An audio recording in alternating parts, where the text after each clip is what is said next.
जय श्री कृष्ण मित्रों, राधे राधे। दोस्तों, आज की कहानी बहुत ही जबरदस्त और इंटरेस्टिंग होने वाली है। तो देर ना करते हुए शुरू करते हैं आज की कहानी।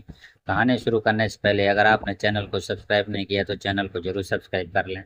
तो शुरू करते हैं आज की कहानी। शांत अस्पताल के गलियारे, तीखी दवाओं की गंध और एक बेजान जिस्म जिस पर बस मेरी सांसों की गर्म हवा चल रही थी। मेरा पति वीर एक भयानक हादसे में कोमा में चला गया था।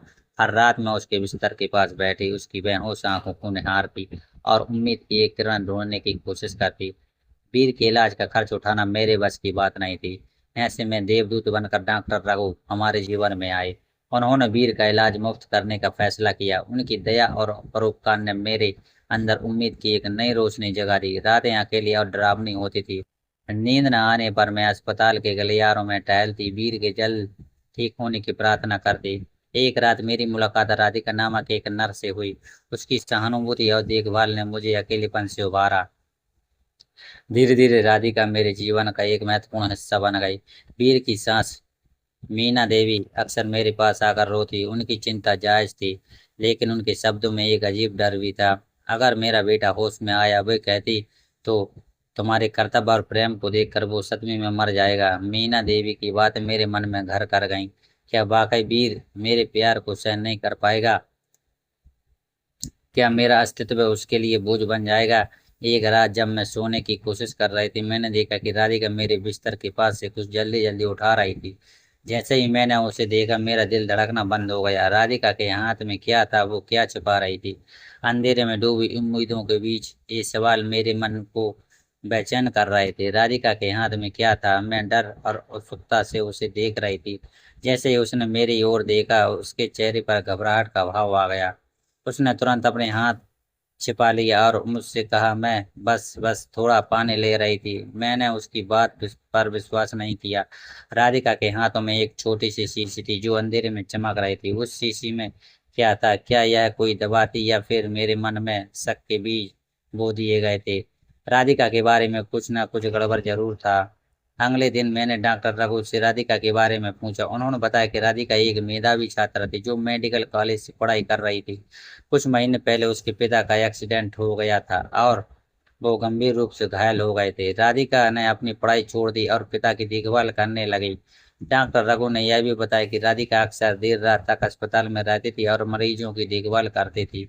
राधिका के बारे में जानकर मेरे मन में थोड़ी शांति आई। शायद वो सचमुच में एक दयालु लड़की थी जो दूसरों की मदद करना चाहती थी। लेकिन मेरे दिल में अभी भी शक की एक छोटी सी आग जल रही थी। राधिका के हाथों में वो शीशी, वो क्या छिपा रही थी? वीर की हालत में धीरे धीरे सुधार हो रहा था। वो अपनी आंखें खोलने लगा था और कभी कभी हल्की आवाजें भी निकालने लगा था। एक दिन जब मैं वीर के बिस्तर के पास बैठी थी, राधिका मेरे पास आई। उसने मेरा हाथ पकड़ा और धीमी आवाज में कहा, मुझे माफ करना, मैंने तुमसे झूठ बोला। मेरे दिल की धड़कन तेज हो गई। क्या झूठ? मैंने पूछा। राधिका ने गहरी सांस ली और कहा, वो शीशी, उसमें मेरे पिता की दवा थी। मैं स्तब्ध रह गई। तुम्हारे पिता की दवा? लेकिन वो तो। जी हाँ, राधिका ने कहा, वो दवा मेरे पिता को जिंदा रखती थी। जब वो अस्पताल में थे तो मैंने डॉक्टरों से वो दवा चुरा ली थी। राधिका की बातें सुनकर मेरे रोंगटे खड़े हो गए। मैंने सोचा, एक बेटी अपने पिता के लिए क्या कुछ नहीं कर सकती? राधिका ने मुझे बताया कि उसके पिता एक गरीब किसान थे। जब वो अस्पताल में थे तो डॉक्टरों ने उन्हें इलाज के लिए बहुत अधिक पैसे मांगे। राधिका के पास इतने पैसे नहीं थे, इसलिए उसने डॉक्टरों से दवा चुराने का फैसला किया। मैं जानती थी कि यह गलत है, राधिका ने कहा, लेकिन मैं अपने पिता को मरते हुए नहीं देख सकती थी। राधिका की बातों में सच्चाई और मजबूरी साफ झलक रही थी। मैं उसके गुस्से और निराशा को समझ सकती थी। कुछ दिनों बाद राधिका के पिता का निधन हो गया। राधिका पूरी तरह से टूट चुकी थी। वो खुद को माफ नहीं कर पा रही थी कि वो अपने पिता को बचा नहीं पाई। वीर की हालत में धीरे धीरे सुधार हो रहा था। अब वो अपनी आंखें खोलकर देखने लगा था और थोड़ी थोड़ी बातें भी करने लगा था। एक दिन जब मैं वीर को खाना खिला रही थी, राधिका कमरे में आई। वीर ने उसे देखा और मुस्कुराया। राधिका भी वीर को देखकर मुस्कुराई। वीर, मैंने कहा, यह राधिका है, वो तुम्हारी देखभाल करती थी जब तुम कोमा में थे। वीर ने राधिका को देखा और फिर मेरी ओर देखा। धन्यवाद, उसने धीमी आवाज में कहा। राधिका के चेहरे पर खुशी की लहर दौड़ गई। कोई बात नहीं, उसने कहा, मुझे खुशी है कि आप ठीक हो रहे हैं। वीर ने राधिका से पूछा, तुम्हारे पिता वो कैसे हैं?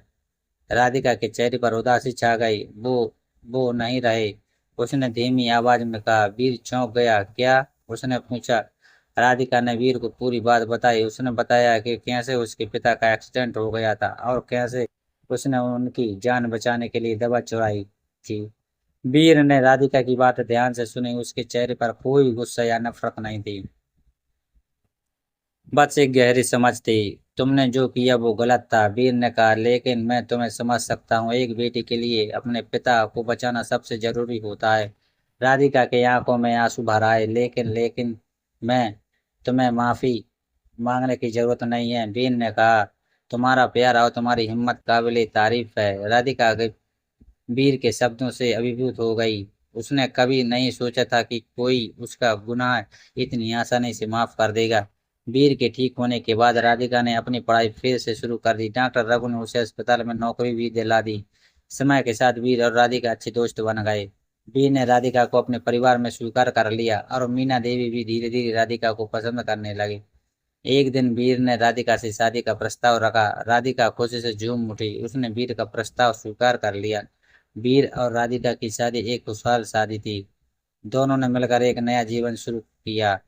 तो दोस्तों, अगर आपको मेरी कहानी पसंद आई है तो कृपया मेरे चैनल को सब्सक्राइब करें और घंटी दबाकर सभी नोटिफिकेशन चालू कर लें, ताकि आपको अगले वीडियो की सूचना सबसे पहले मिल सकें। आपके प्यार और सपोर्ट के लिए धन्यवाद।